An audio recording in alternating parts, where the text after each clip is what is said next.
Baik, Bismillahirrahmanirrahim. Assalamualaikum warahmatullahi wabarakatuh. Baik, pada kesempatan kali ini, kami dari kelompok 5 akan membahas buku dari Profesor Renal Kasali yang berjudul Disruption, khususnya pada bab 10 dan 11 yang bertemakan Creates and Disruptive Mindset. Nah, baik, di sini saya akan membahas persoalan create, yaitu menciptakan sesuatu yang baru. Sebagaimana kita ketahui bahwa create, menciptakan sesuatu yang baru, pastinya akan berkaitan dengan sebuah perubahan. Yang dimana sebuah perubahan akan selalu melahirkan sebuah kepanikan-kepanikan. Ada saja orang-orang yang menolak, ada saja orang-orang yang meresistensi. Sehingga inilah yang kita sebut sebagai pihak-pihak yang merasa terancam.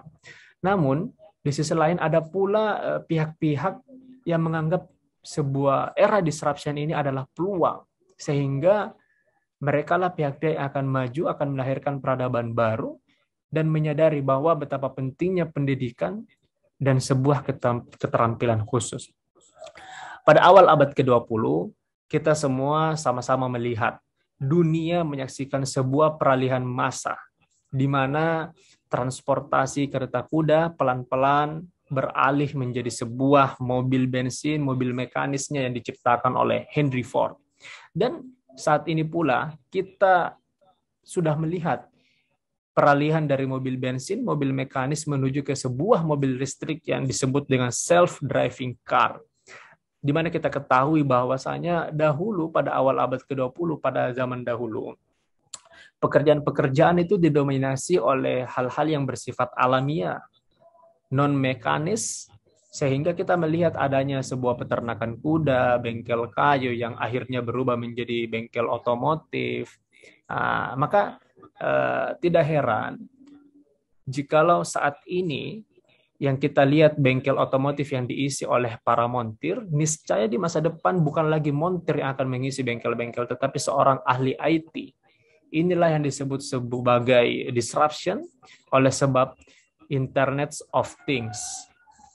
Selanjutnya, pada bab 10, Profesor Renal Kasali memberikan 4 contoh, yang dalam hal ini saya akan membahas 2 contoh dari keempatnya. Pertama, Gojek. Gojek ini adalah sebuah perusahaan aplikasi jasa yang dahulu sebenarnya hanyalah sebuah situs website yang mempertemukan tukang ojek dengan pelanggannya, yang kemudian berkembang menjadi aplikasi marketplace yang memiliki banyak fitur, mulai dari GoFood, Gojek, GoSend, GoBox, bahkan electronic payment pun dia punya, dan segala jenis-jenis fitur lainnya. Nah, jika kita bisa melihat, Gojek ini secara tidak langsung telah mendisrupsi perusahaan transportasi konvensional. Seperti kita ketahui, Bluebird, taksi, angkutan umum, ojek pangkalan, dan lain-lain. Contoh saja Bluebird, adalah sebuah perusahaan transportasi yang memiliki aset ribuan kendaraan, namun terkalahkan oleh sebuah perusahaan yang sama sekali tidak memiliki aset, hanya memiliki sebuah platform sosial, aplikasi yang cukup mempertemukan antara driver dengan orang yang membutuhkan jasa transportasi ataupun ingin membeli barang ataupun pengiriman barang ataupun membeli makanan dan lain-lain. Gojek tidak memiliki warung, tidak memiliki kendaraan dan sebagainya. Maka Gojek ini disebut sebagai bagian dari sebagai disrupsi karena menghapus cara-cara lama dengan menghadirkan inovasi-inovasi baru melalui teknologi. Selanjutnya, contoh selanjutnya yaitu kitabisa.com. Kitabisa.com ini adalah sebuah platform social entrepreneurship, situs patungan, fundraising, penggalangan dana yang fokusnya, idenya itu mempertemukan orang-orang yang ingin berdonasi, ingin berzakat, ingin mendistribusikan sebuah dana uang, tapi tidak tahu mau memberikan ke siapa. Maka kitabisa.com ini mempertemukan mereka dengan orang-orang yang memiliki masalah ataupun ide yang mungkin masalah dari segi kesehatan, butuh biaya sakit, biaya operasi, biaya pendidikan, pindahan rumah, kegiatan sosial, ataupun yang memiliki ide-ide kreatif dengan cara cukup menyampaikan ide-idenya ataupun hal-hal yang ingin diberikan bantuan. Nanti dari tim kitabisa.com yang akan mereviewnya apakah memang bisa dibantu, apakah memang masyarakat, market, pasar apa namanya ya, memiliki simpati untuk mendukung gerakan sosial itu. Nah, jadi pada intinya kitabisa.com ini adalah sebuah disruption, menghapus cara-cara lama yang kita ketahui di mana yayasan-yayasan konvensional ataupun bank yang memberikan jasa keuangan, jasa sosial, bantuan sosial telah bukan terhapuskan tetapi tercipta sebuah pasar baru, tercipta sebuah metode yang baru oleh kitabisa.com. Inilah ide-ide yang dimaksud oleh Profesor Renal Kasali dalam bukunya, yang namanya sebuah perubahan hanya indah untuk diucapkan dan dijanjikan, tetapi pada implementasinya sangat-sangat sulit. Sehingga butuh sebuah gerakan revolusioner untuk mewujudkan sebuah disrupsi. Sehingga pemain-pemain lama bisa maju tanpa harus dihancurkan oleh pemain-pemain baru. Nah, untuk selanjutnya, saya serahkan kepada rekan saya, Saudari Krisli. Baik, terima kasih atas kesempatan yang diberikan. Selanjutnya saya akan membahas mengenai pasar bawah yang lapar. Nah, berbicara mengenai create, maka disruption umumnya dilakukan dengan menciptakan pasar yang benar-benar baru, yaitu low end segment. Nah, low end segment ini pada kurva dapat kita lihat berada pada titik di mana harga itu rendah dan permintaannya cukup tinggi. Pasar low end ini pada umumnya diisi oleh penonton yang konsumsinya cukup beragam. Misalnya, pasar yang sebelumnya tidak punya daya beli karena produk atau jasa yang ditawarkan itu dianggap sebagai suatu kemewahan. Nah, yang kedua adalah konsumen yang membeli hanya sesekali, yaitu ketika ada bonus atau ada diskon. Dan yang ketiga adalah pelanggan muda yang baru belajar untuk mengkonsumsi, sehingga mereka membutuhkan produk atau jasa yang lebih sederhana, mudah dijangkau, dan tentunya lebih murah. Nah, menurut buku Disruption, pada bagian di samping merupakan cara atau bagaimana cara manusia, pengusaha maupun profesional itu menciptakan produk atau jasa yang mampu mendisrupsi. Nah, terdapat 3 aspek utama yang merupakan suatu keterkaitan satu dengan lain pada poin ini, yaitu yang pertama adalah supply and demand. Nah, supply and demand sendiri itu dipengaruhi oleh 3 hal, yaitu adalah perubahan teknologi, perubahan budaya, dan perubahan populasi. Kemudian yang kedua adalah marketing insight. Nah, marketing insight sendiri merupakan bagaimana konsumen itu berperilaku atau consumer behavior. Yang ketiga adalah product development business model. Nah, ini merupakan cara bagaimana pengusaha itu menciptakan suatu produk yang mampu mendisrupsi dengan cara mereka melihat peluang yang diabaikan oleh para incumbent atau para pengusaha yang udah ada sekarang. Baik, saya akan membahas sedikit mengenai Airbnb yang merupakan salah satu bisnis yang mampu mendisrupsi bisnis perhotelan yang telah lama ada. Nah, bisnis ini itu dimulai ketika foundernya, yaitu Joe Gebbia, melihat suatu insight saat ada kegiatan besar, banyak tamu yang datang, mereka tidak kebagian kamar, sehingga para tamu ini harus tinggal di daerah yang cukup jauh dari lokasi kegiatan. Nah, hal ini tentu saja membuat para tamu itu kurang nyaman. Melihat hal ini, melihat kebiasaan ini, founder itu sadar bahwa ada peluang yang dapat mereka jual, yaitu kenyamanan, kesimpulan, dan mereka sadar bahwa milenial atau orang-orang zaman sekarang itu hidup dalam era akses. Nah, berdasarkan dari marketing insight ini, mereka meng-create suatu produk, yaitu Airbnb. Nah, Airbnb ini sendiri merupakan suatu produk yang bersifat sharing ekonomi, di mana mereka mengkolaborasikan aset nganggur dengan pendekatan akses pada produk. Yang kedua, mereka itu tidak perlu capital expenditure. Capital expenditure sendiri merupakan budget yang perlu perusahaan siapkan untuk merawat ataupun membeli aset. Karena pada dasarnya Airbnb ini tidak memiliki aset apapun. Yang ketiga adalah Airbnb itu memanfaatkan idle capacity. Nah, salah satu perbedaan mendasar antara sharing economy dan owning economy adalah di titik idle capacity. Pada owning economy, ketika idle capacity ini terjadi, maka pemilik aset itu pasti akan merasa kesempatannya itu hilang karena asetnya tidak terpakai.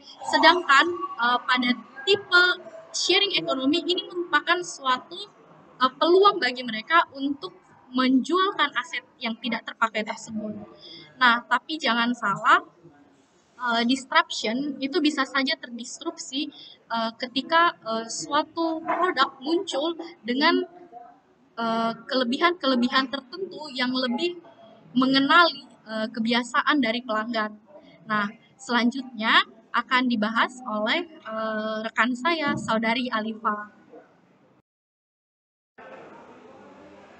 Baik, terima kasih atas kesempatan yang telah diberikan. Langsung saja, saya akan membahas mengenai disruptive mindset atau gangguan pola pikir. Di mana mindset sendiri itu merupakan bagaimana manusia berpikir yang ditentukan oleh setting yang kita buat sebelum berpikir atau bertindak. Ini seperti sebuah ponsel yang kita setting terlebih dahulu mengenai bahasa dan fitur-fitur lain yang kita gunakan sebelum akhirnya ponsel tersebut kita gunakan untuk kebutuhan sehari-hari. Nah, seperti yang kita lihat di sini, terdapat sebuah gambar yang menunjukkan bahwa di pojok kanan atas terdapat tanda question mark yang berarti bahwa respon dari setiap incumbent atau orang yang mempunyai jabatan pada sebuah perusahaan itu memiliki respon yang beda-beda terhadap suatu perubahan mindset. Jika mereka memiliki disruptive mindset yang berfokus pada penemuan cara baru, maka dapat dikatakan bahwa mereka adalah sosok yang kreatif dan tidak takut akan perubahan, seperti yang dilakukan oleh kebanyakan orang pada zaman sekarang yang lebih fokus pada perubahan-perubahan masa depan tanpa harus fokus kepada rencana-rencana pada masa lalu atau entran.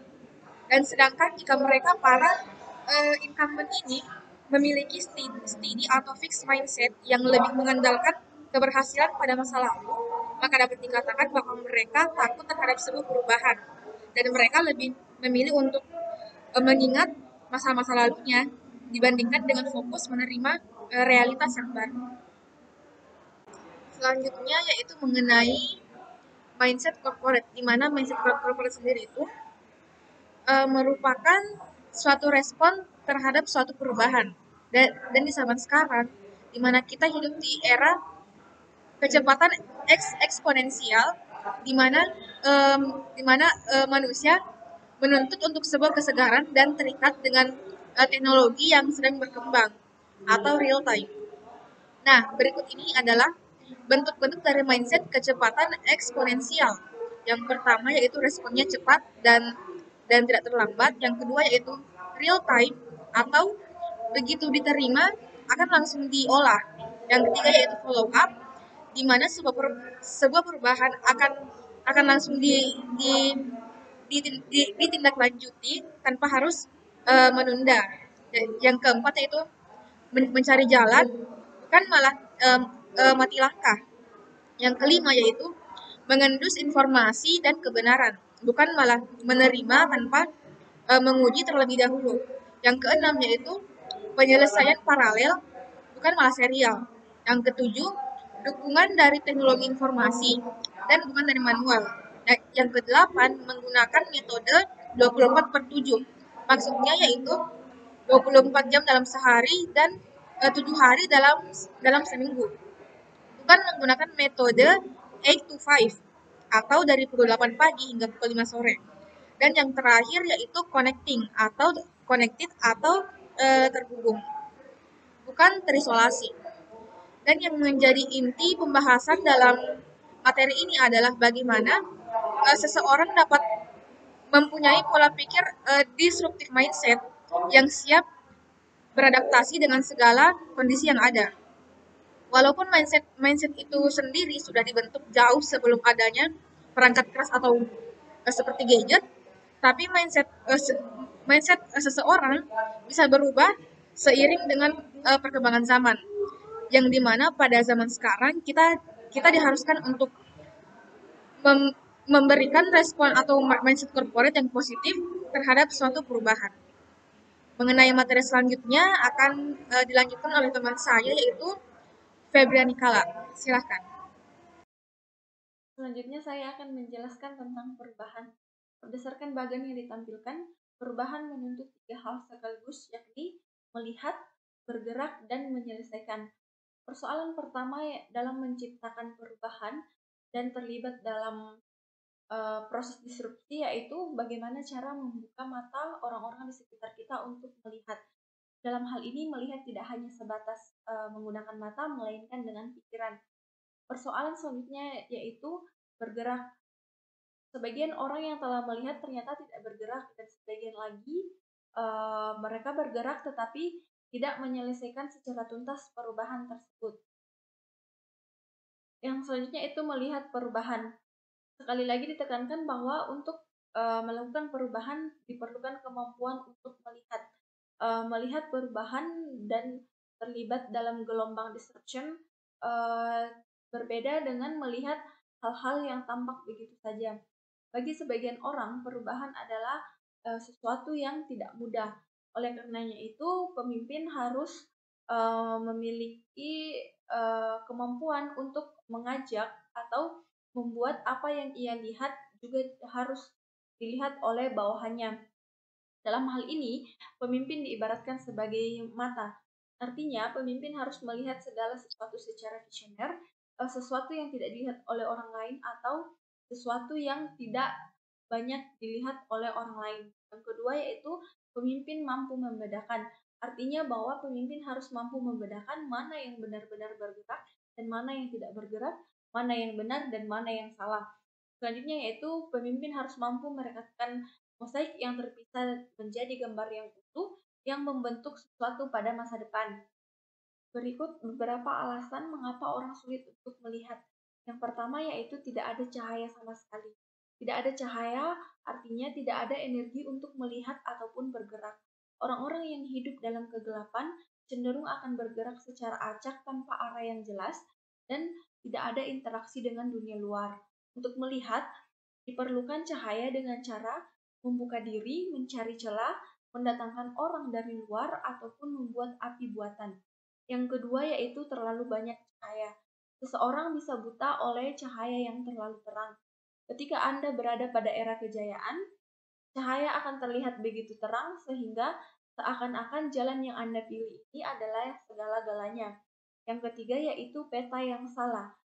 Pada hal ini, orang sudah memiliki cahaya yang cukup, tidak terlalu gelap, akan tetapi dia memiliki peta yang salah.